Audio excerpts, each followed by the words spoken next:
Joanne, the whole question of race in this election, it gets argued in various ways, but one of the arguments that's been interesting is that whatever you make of Barack Obama and whether he represents the elites or doesn't and whether he can make real change or not, but there's an interesting argument which goes like this, which is in some ways none of that matters, that just the election of an African American as president is a kind of breakthrough in a society that has a history of such systemic racism. What do you think of that argument? I happen to think that's really true.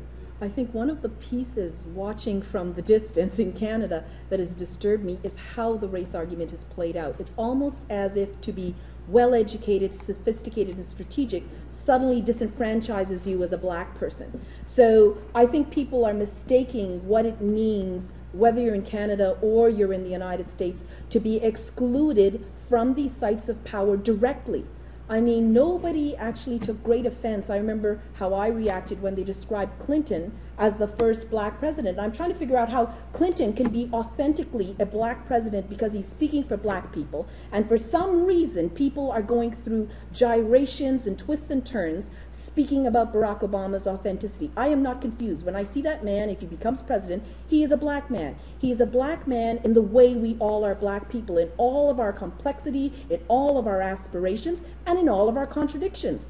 And to me, the most disturbing piece throughout this election has been they never put, when you looked at the whole Democratic run-up, they never put the same questions to Hillary Clinton. If you want to know who can actually lead black people, you ask exactly the same questions of both of those individuals who are supposed to actually lead all Americans and figure out which answer you like best. You don't say, well, I don't remember a single question of Hillary Clinton, for example, saying, what kind of feminist are you? And are you really a feminist and are you really a woman? They took it for granted. She was not a white woman. She was a woman and she was a feminist. And we know feminist politics is very complex, but it never came up.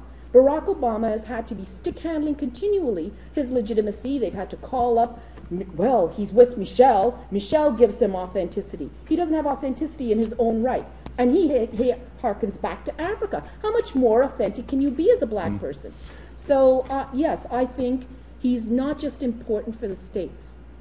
The bottom line is having a black president of a superpower in a Western government is far more critical than people understand. So that's why my previous statement of throwing away the vote. It is not enough to talk to other locations where blacks have been able to lead. It is critical that we take a pride of place in Western governments, and he's our first shot.